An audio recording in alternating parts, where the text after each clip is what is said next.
Hey everybody, welcome back to the channel.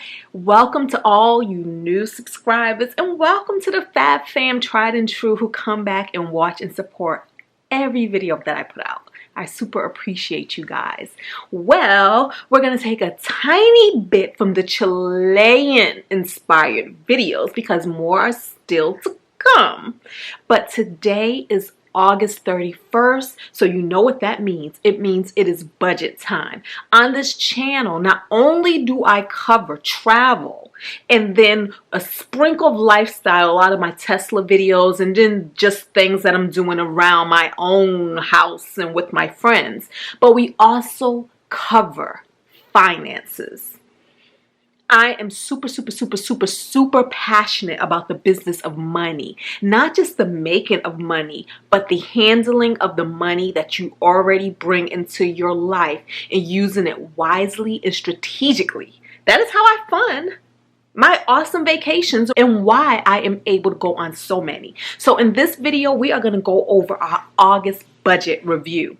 At the beginning of this month, I made a financial game plan of what I intended to do with my money. And then at the end of the month, we're going to see how it actually held up. Did I actually spend what I said I was going to spend? What categories did I go over in? What categories did I come in under, and what else was I able to do with this money to contribute to not just a financially responsible life, but a fun life? All right, let's talk about it. All right, so I break my budget down into 3 specific categories.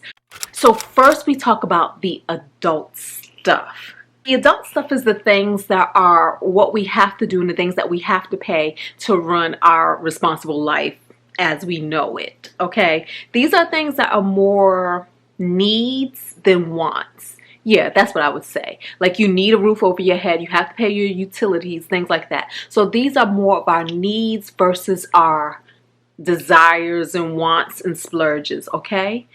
And on this side of the paper, this is what I projected to have happened, and then on this side of the paper is what actually happened.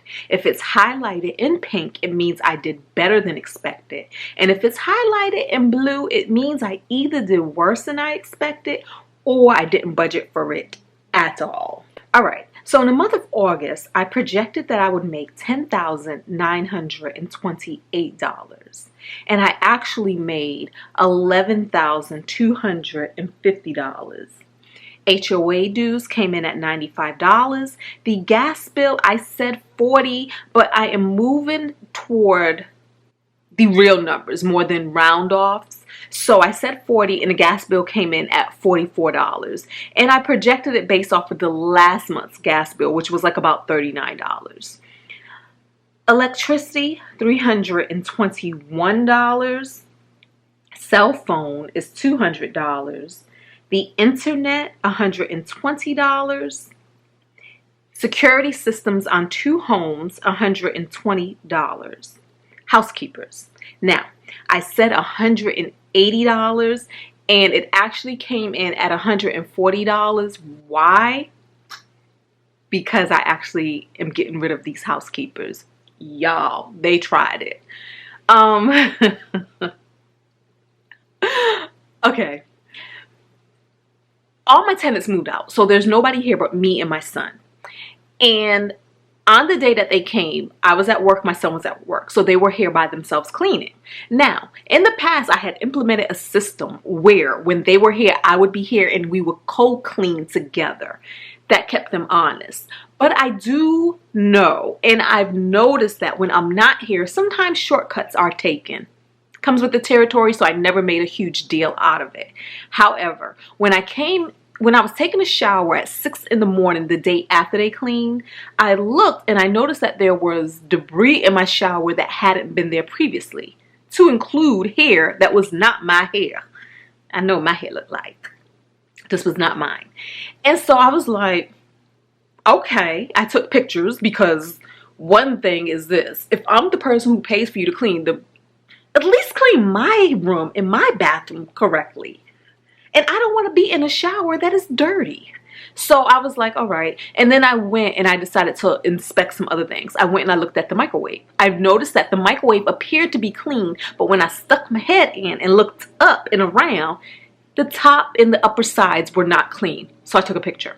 Now, I said, you know what? I'm not going to complain. What I'm going to do is take this in as a sign to just go ahead and go back to making sure that I'm here while they're here. And that way we can co-clean together. That way I can look at things as they're being done and give adjustments as it's going on, because clearly that's what needs to be done.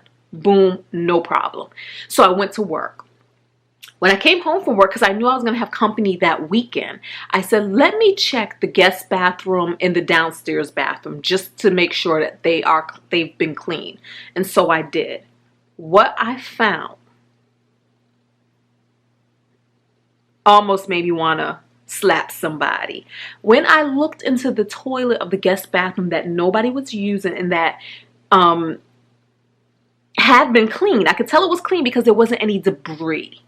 There wasn't, I lifted toilet seats, everything was clean. However, when I looked in it, there was something in the bottom of the toilet bowl that appeared to be cloths or rags. I didn't know what it was. So I went and I got a stick and I fished it out. And when I did, that's when I noticed that it was actually the lint from the dryer, like dryer vent lint. Now, where my washing machine and dryer is, there is also a trash can, and that's where all the dryer lint goes. I could tell that whoever threw the stuff in the toilet after cleaning the toilet, it was taken from the trash bin because the lint was different colored lint. So it wasn't like somebody who had just washed clothes took the lint and threw it in the toilet. No, and plus, like I said, no clothing hadn't been washed since the cleaner had came. This was the very next day. And so again, like I said, it was different colored lints, like your grays, your dark blues, from different loads of laundry.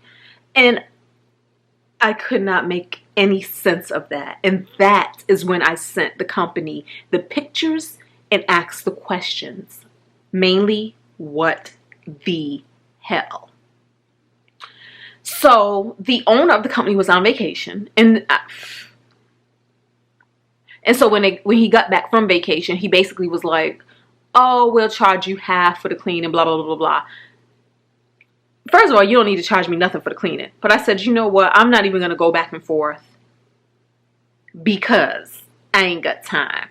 Charge me half, that's okay, because your services are no longer needed or welcome in my home. So I'm in the process of finding a new cleaning service, but until I do, me and my son are taking pride and joy in cleaning the house ourselves. And I know a lot of you thinking, well, you should have been cleaning the house yourself, but ain't nobody got time for that. Why? Because I'd rather do other things with my time. I make money. That's what I do.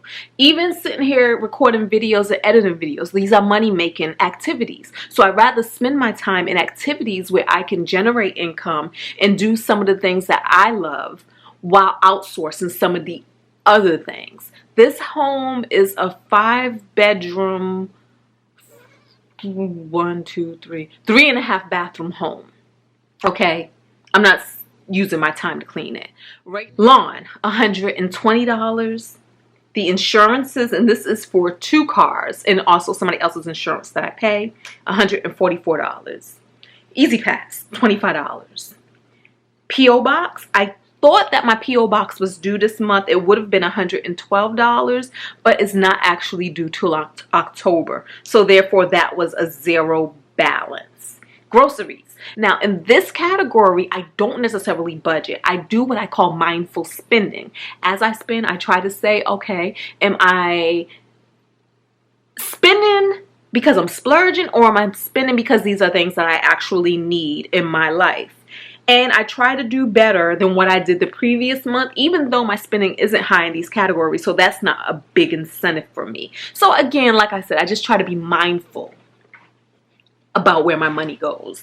So last month I spent $150 in groceries. This month I spent $61 in groceries. And that was mainly because I was on vacation for half the month.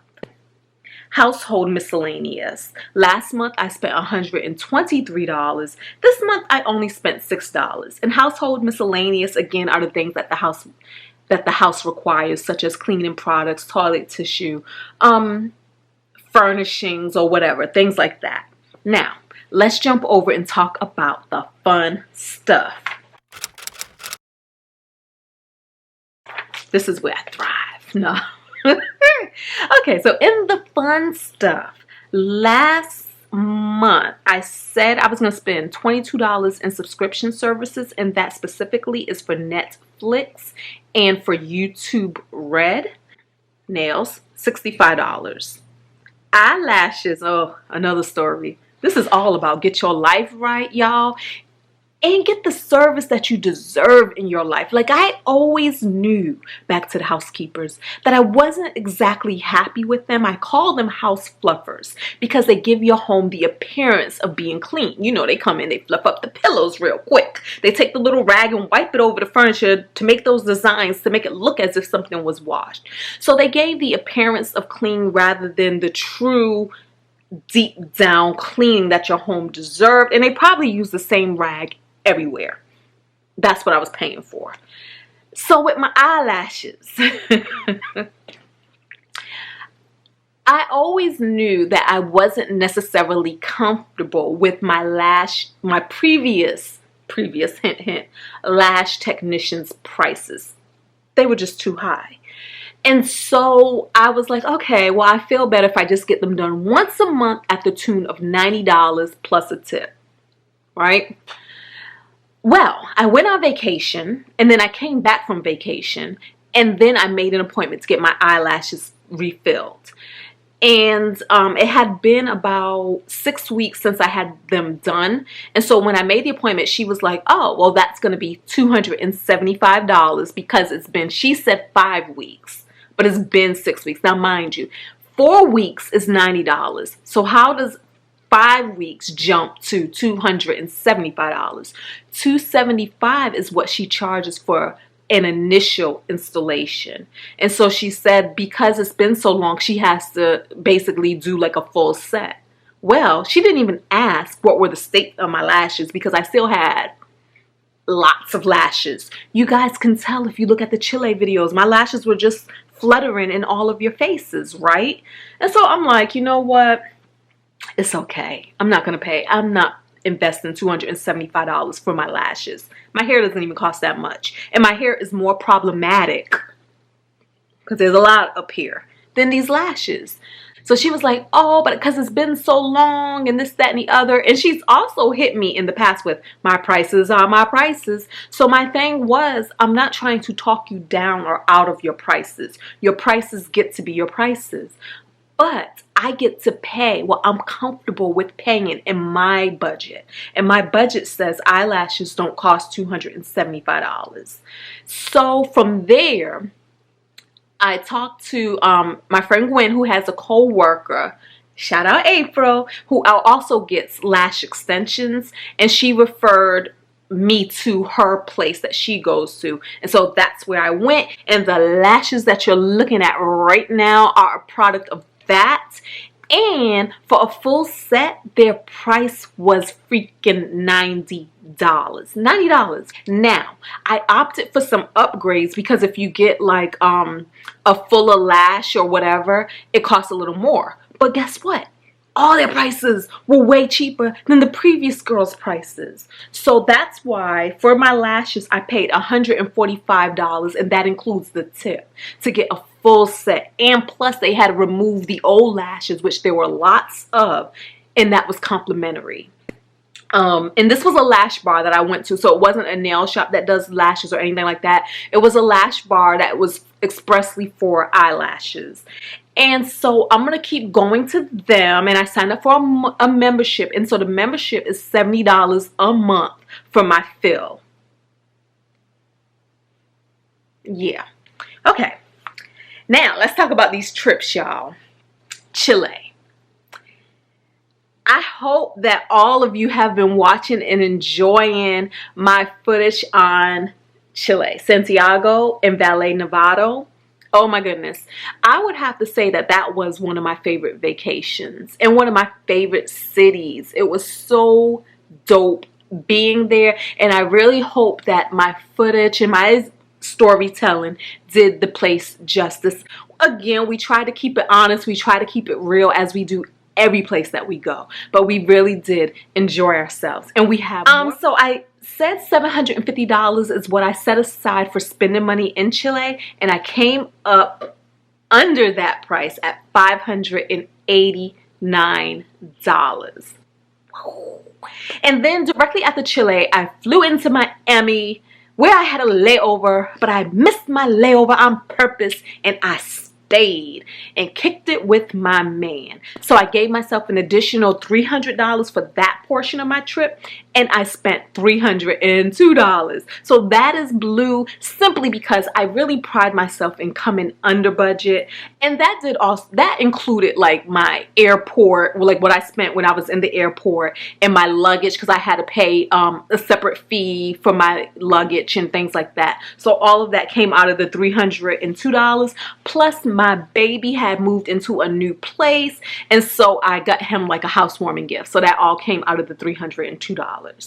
It was Long Island. I was supposed to go to Long Island with my girlfriends to go and celebrate at Kim's home, because we were gratitude sisters, and this year we were going to do our gratitude trip either in Savannah, Georgia, or we were going to do it at her house. Well, Kim passed away unexpectedly in April, 1 month after her birthday. And so we decided to keep the gratitude weekend at her house.